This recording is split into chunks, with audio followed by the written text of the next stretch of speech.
Hello students, welcome to Learn Easy classes. I hope all of you are fit and fine. I am also fine.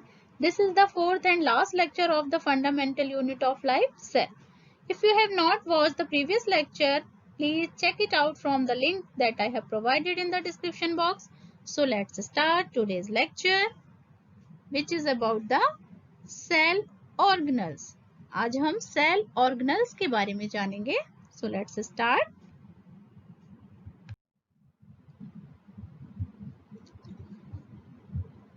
These are various organelles: endoplasmic reticulum, ribosome, Golgi body, lysosome, mitochondria, plastids, chloroplast, vacuole, peroxisome, centrosome. Let's discuss one by one.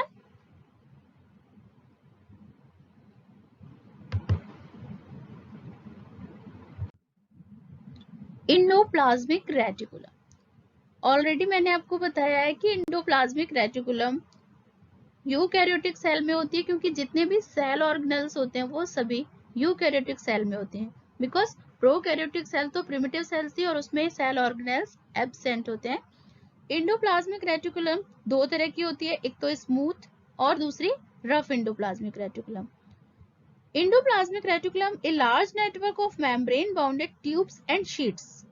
Just like this आप देख रहे हो, ये tubes like structure आपको दिख रहा है. ये न्यूक्लियस के चारों तरफ ये ट्यूब लाइक स्ट्रक्चर जो आप देख पा रहे हैं, this is the endoplasmic reticulum. Rough endoplasmic reticulum contains ribosome particles granules and the smooth endoplasmic reticulum, ये आप देख पा रहे हो.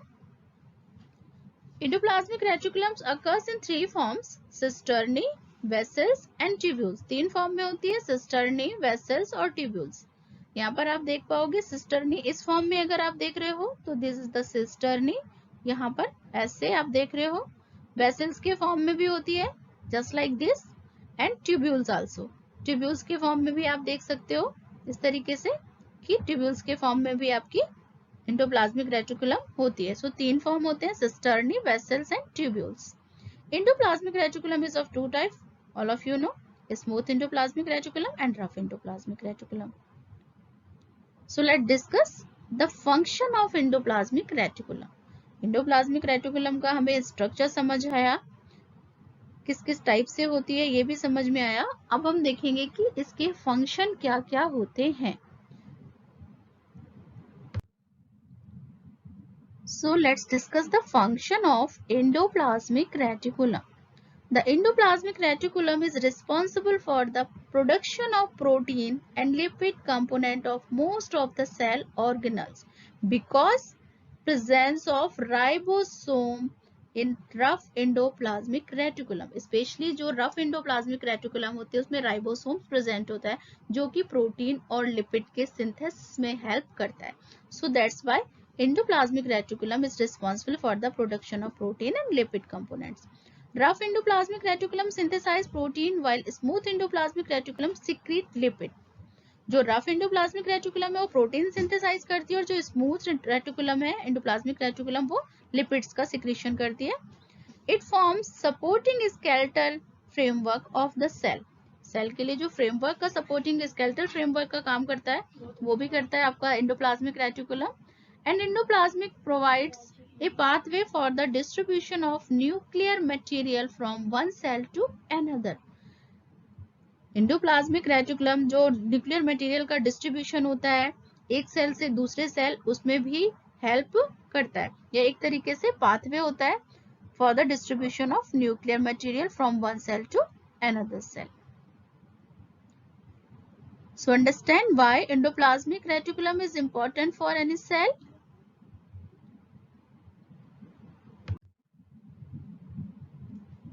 Okay, let's discuss another organelles, ribosomes. Ribosomes are small granules like structure. Ribosomes are cell structure that makes protein. Protein is needed for many cell functions such as repairing damage or directing chemical process. Ribosomes can be found floating within the cytoplasm or attached to the endoplasmic reticulum. जैसे कि आपने endoplasmic reticulum में, rough endoplasmic reticulum में देखा कि granules attach थे rough endoplasmic reticulum में, जो कि राइबोसोम्स, और एम्बेडेड भी होते हैं साइटोप्लाज्म में। स्मॉल ग्रेन्यूल्स लाइक स्ट्रक्चर है जो एम्बेडेड होता है, वो भी आपका राइबोसोम होता है। और प्लांट सेल और एनिमल सेल दोनों में राइबोसोम्स प्रेजेंट होते हैं, क्योंकि प्रोटीन सिंथेसिस की जरूरत दोनों में है। प्रोटीन सिंथेसिस, प्रोटीन किसी भी लिविंग ऑर्गेनिज्म का बहुत इंपॉर्टेंट कंपोनेंट्स होता है, और प्रोटीन सिंथेसिस के लिए राइबोसोम की रिक्वायरमेंट होती है। Ribosomes play an important part in the synthesis of proteins. यहाँ पर आप स्ट्रक्चर देख सकते हो राइबोसोम का।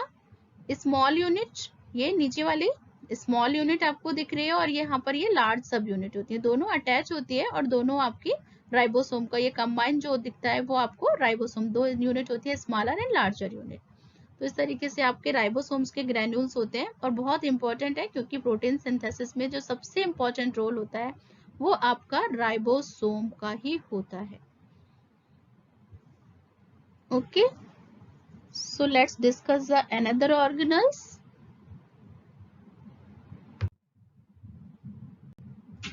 Let's discuss the Golgi apparatus, Golgi body.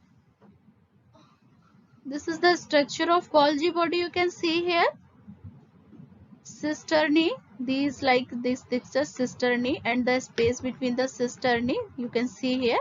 This is the lumen, and the two phases होते हैं, cis phase and the trans phase.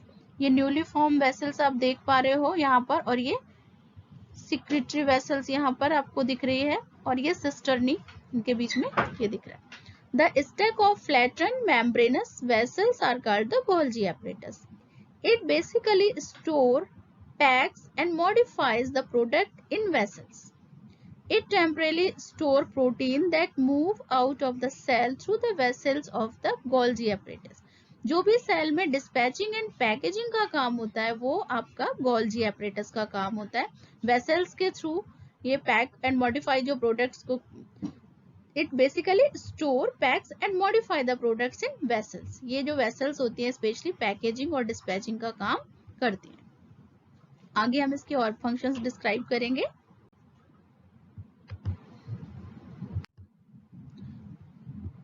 Function of Golgi apparatus, they act as an area for storage, processing and packing of various cellular secretion. जो भी अलग अलग type के cellular secretion होते हैं उनको स्टोर करना, उनको पैक करना, और आगे की जो प्रोसेस उसके आगे ट्रांसमिट करना, डिस्पैच करना आगे, वो सारा जो फंक्शन होता है वो आपका थ्रू गोल्जी बॉडी परफॉर्म होता है। Golgi body is also involved in the synthesis of cell wall और plasma membrane. Cell wall and plasma membrane की सिंथेसिस में जो इंपॉर्टेंट रोल होता है वो गोल्जी बॉडी का होता है। It produces vacuoles which contains cellular secretion, enzyme, protein, cellulose, melanin, pigment etcetera. जो वैक्यूल्स होते हैं वो सेलुलर सिक्रीशन भी प्रोड्यूस करते हैं, just like enzyme etcetera.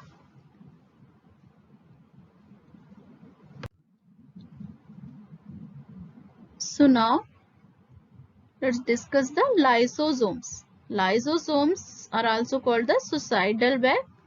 I have already told you. So this is the structure of lysosomes. You can see here membrane, proteinous enzyme, and this one the lysosome. Sac-like structure in a cell surrounded by membrane are called the lysosome. They keep the cells clean by digesting and breaking the outside material like bacteria, food entering the cell, or worn out cell organelles into small pieces. Lysosomes serve as intracellular digestive system, hence called the digestive bag. Digestion of foreign material. Lysosome also destroy any foreign material such as bacteria and are also called demolition squad, scavenger and cellular housekeeper, because जितना भी foreign material होता है lysosome उसको destroy कर देता है, such as bacteria या other material. So that's why lysosomes are also called the scavenger. जैसे स्कैवेंजर क्या काम करते हैं, साफ सफाई का काम करते हैं, तो जस्ट लाइक दिस लाइसोसोम्स भी आपका स्कैवेंजर या डिमोलिशन स्क्वाड की तरह काम करता है, और इसलिए हम इसे हाउस कीपर भी, सेलुलर हाउस कीपर भी कहते हैं। वेस्ट डिस्पोजल में भी इंपॉर्टेंट रोल होता है लाइसोसोम्स का। Lysosomes act as a suicidal bags and digest any damaged or worn out cell of the cell they are present in. Lysosomes में जो सेल होती है, अगर ये वर्न आउट हो जाती है तो ये सेल्फ की सेल को भी डाइजेस्ट कर लेता है, इट सेल्फ को भी डाइजेस्ट कर लेता है. सो that's why these lysosomes are called the suicidal bag.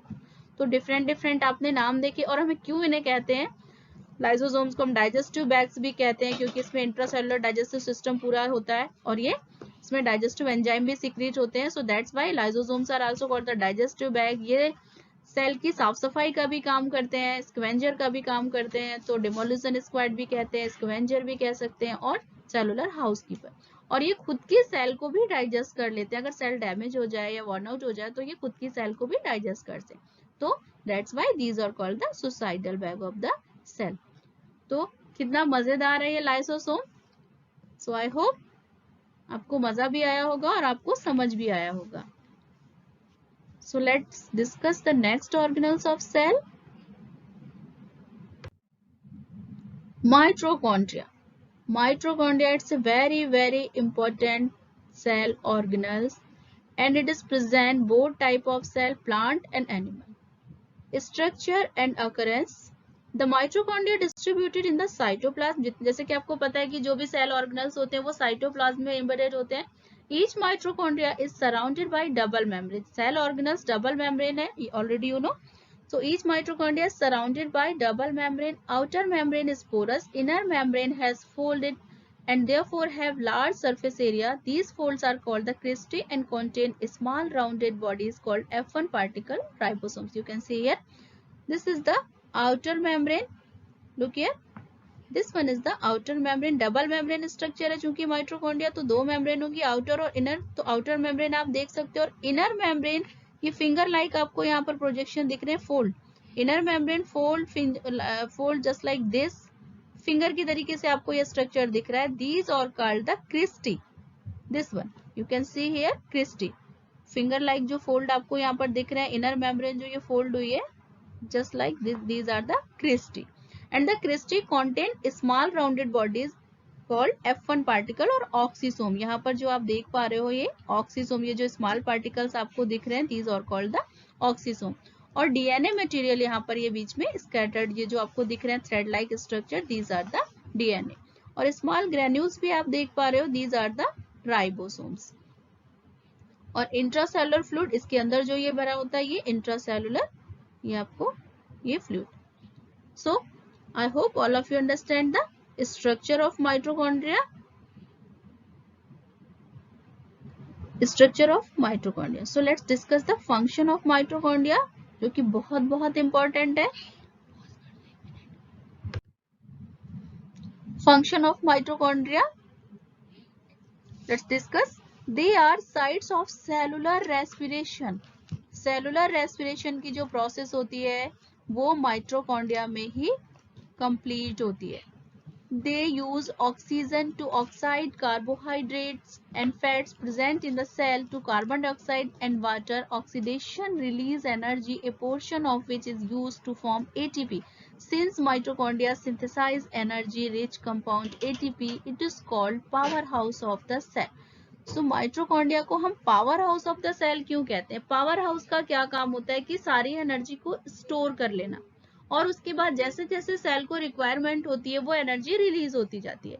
तो just like this cellular respiration में जो भी एनर्जी रिलीज होती है वो एटीपी के फॉर्म में होती है. जो भी सेलुलर रेस्पिरेशन हमारी बॉडी की हर सेल में या किसी भी लिविंग ऑर्गेनिज्म की हर सेल में रेस्पिरेशन की जो प्रोसेस होती है, रेस्पिरेशन की प्रोसेस के थ्रू क्या होता है, एनर्जी रिलीज होती है जो कि एटीपी के फॉर्म में होती है. ATP adenosine triphosphate. एटीपी के फॉर्म में जो एनर्जी होती है वो कहाँ स्टोर हो जाती है, माइटोकॉन्ड्रिया में स्टोर हो जाती है. और जैसे जैसे सेल को जरूरत होती है वो माइटोकॉन्ड्रिया से एनर्जी रिलीज होती जाती है. So just like a power house. So that's why mitochondria is also called the power house of a cell.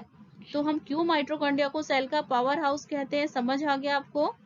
और माइटोकॉन्ड्रिया का बहुत इंपॉर्टेंट फंक्शन है ये power house of the cell. तो हमारे power house of the cell का function जरूर याद रखिए, और इसका स्ट्रक्चर आई होप आपको समझ आ गया होगा. तो मजेदार तरीके से पढ़ते रहिए बच्चों. और अगर आपको कोई भी डाउट्स हैं तो प्लीज कमेंट सेक्शन में मुझे कमेंट कर दीजिएगा. I will try my best to resolve your problem. Okay students, so let's discuss the next organelles of cell.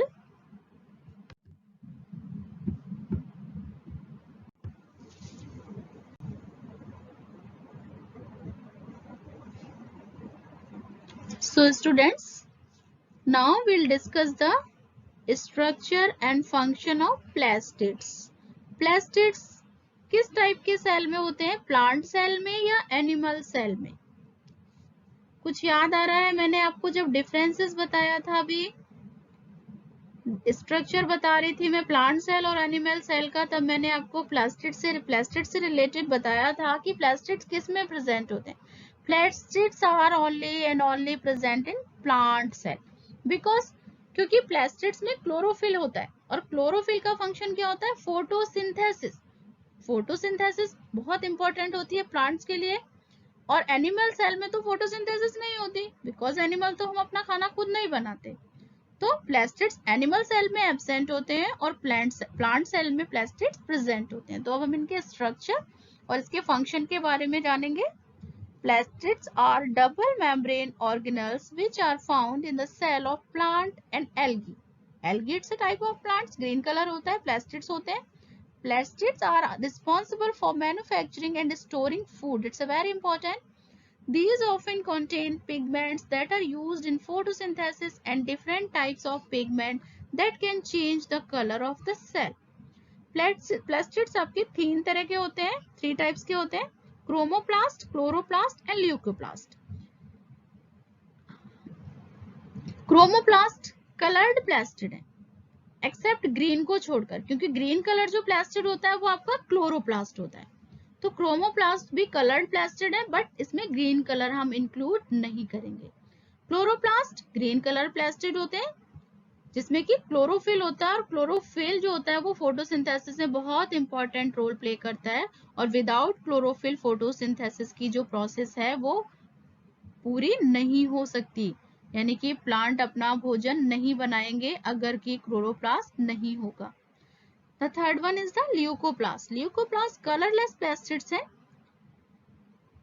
Next, function क्या है प्लास्टिड का? अब तक आपको समझ भी आ गया होगा कि प्लास्टिड्स का क्या फंक्शन होता है, बिकॉज ये प्लांट्स में प्रेजेंट होते हैं तो इसको रटने की भी जरूरत नहीं है कि प्लांट्स में क्या जरूरत होती है प्लांट्स की. प्लांट का फंक्शन क्या होता है प्लास्टिड्स का, फिर भी हम डिस्कस करते हैं.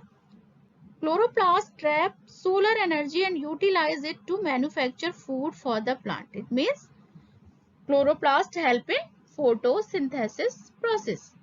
क्या करता है, सोलर एनर्जी को ट्रैप कर लेता है और फिर आप फर्दर सोलर एनर्जी से प्लांट अपना फूड बनाते हैं.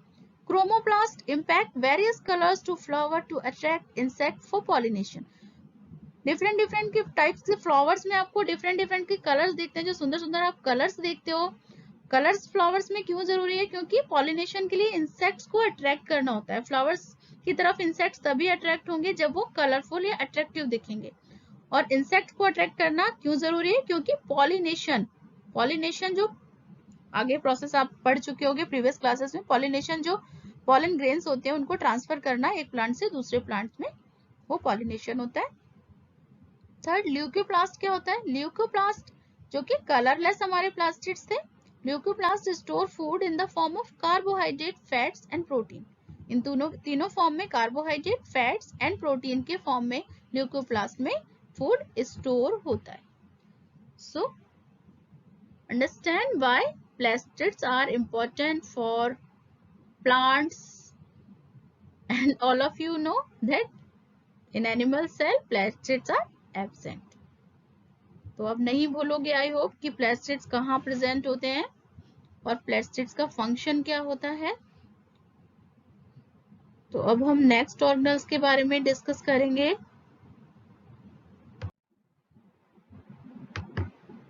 ओके स्टूडेंट्स, तो अब हम डिस्कस करेंगे नेक्स्ट सेल ऑर्गन जो कि बहुत इंपॉर्टेंट है, chloroplast. Chloroplast is a type of plastids and only present in plant cell.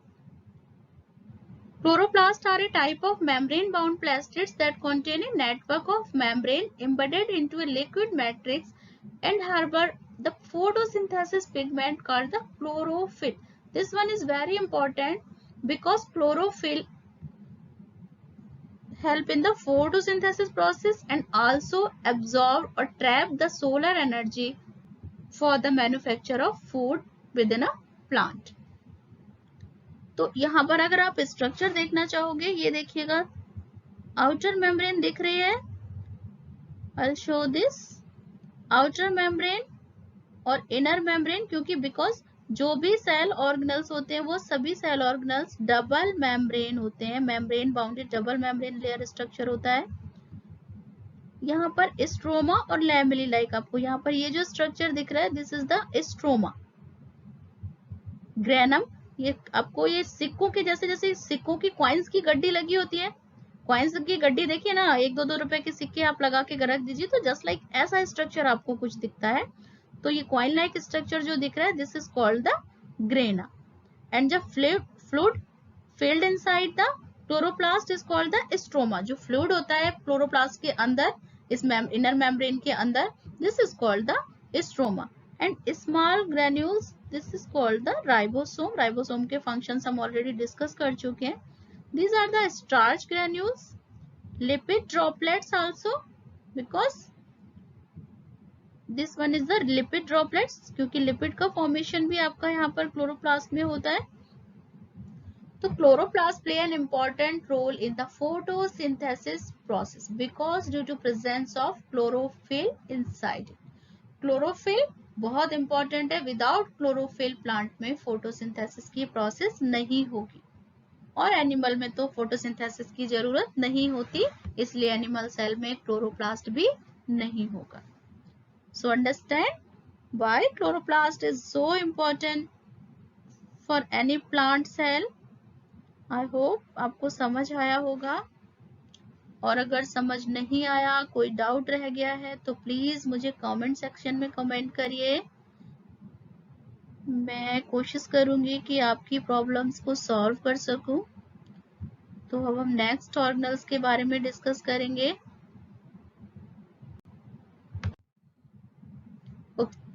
Function already I have told you, the most important function of the chloroplast is to synthesize food by the process of photosynthesis, absorb light energy and convert it into chemical energy। क्योंकि जो food होता है उसमें, food में जो energy किस form में होती है, केमिकल एनर्जी के फॉर्म में होती है।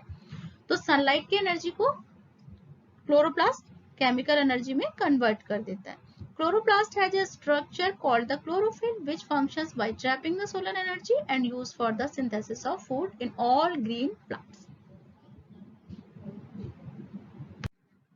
Okay students, so we'll discuss now about the vacuoles. The most important function of the, sorry क्या आ गया इसमें vacuole. Let's discuss about, now we will discuss about the differences between plant cell and animal cell. मैंने जब आपको previous lecture में plant cell और animal cell का structure बताया था तो मैंने आपको साथ साथ डिफरेंसेस भी बताए थे, बट यहाँ पर मैं आपको टेबुलर फॉर्म में एक बार फिर से डिफरेंसेस क्लियर करा देती हूँ, बिकॉज एनिमल सेल और प्लांट सेल का डिफरेंसेस बहुत ही इंपॉर्टेंट है। तो सबसे पहले हम आते हैं cell wall. Cell wall is the main characteristic of plant cell only.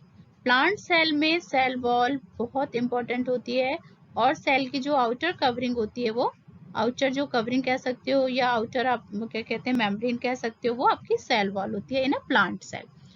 तो plant cell present outside the plasma membrane, while in animal cell cell wall is absent. Cell wall नहीं होती, outermost covering is plasma membrane. Animal cell में जो outer most covering होती है वो plasma membrane की होती है, while in plant cell cell wall. Next one is the plastid. Plastid is only and only present in plant cell, क्योंकि plastids में क्या होता है, इट्स अ क्लोरोप्लास्ट होता है, और जो क्लोरोप्लास्ट होता है वो फोटोसिंथेसिस में हेल्प करता है, प्लांट्स के फूड सिंथेसिस में हेल्प करता है। सो that's why plastids are also present in plant cell while in absent in animal cell. Next vacuole. Vacuoles plant cell में सिंगल होती है, लार्ज होती है, और सेंट्रल vacuoles होती है mostly, while in animal cell vacuoles are smaller in size and many in number. Next one is the centriole. Centriole plant cell में absent होता है while present in animal cell. Centriole किस काम में help करता है, सेल डिवीजन में help करता है, जो कि केवल एनिमल सेल में ही प्रेजेंट होता है। न्यूक्लियस, न्यूक्लियस दोनों में प्रेजेंट होता है, both in plant cell and animal cell, but nucleus की जो पोजीशन होती है वो स्लाइटली थोड़ा सा चेंज होती है। प्लांट सेल में क्या होता है, जनरली एक्सेंट्रिक होता है, सेंट्रल से थोड़ा सा हटकर होता है न्यूक्लियस। एंड एनिमल सेल में जनरली सेंट्रिक, सेंट्रल में होता है, जनरली सेंटर जो सेल का सेंटर होता है वहां पर आपका न्यूक्लियस होता है। माइटोकॉन्ड्रिया दोनों में प्रेजेंट होते हैं, plant cell and animal cell both में। बट प्लांट सेल में जो माइटोकॉन्ड्रिया होते हैं less in number, while in animal cell more in number. Golgi body दोनों में प्रेजेंट होती है, but many and scattered. Plant cell में बहुत सारी होती है और स्कैटर्ड जस्ट लाइक बिखरी हुई होती है। एंड इन एनिमल सेल में सिंगल होती है and near the nucleus. So I hope all of you understand differences between the plant cell and animal cell. Okay अगर किसी को भी कोई डाउट्स हैं तो प्लीज कमेंट सेक्शन में मुझे कमेंट करिए। I try my best to resolve your problem. Okay students, so I hope all of you enjoyed this session.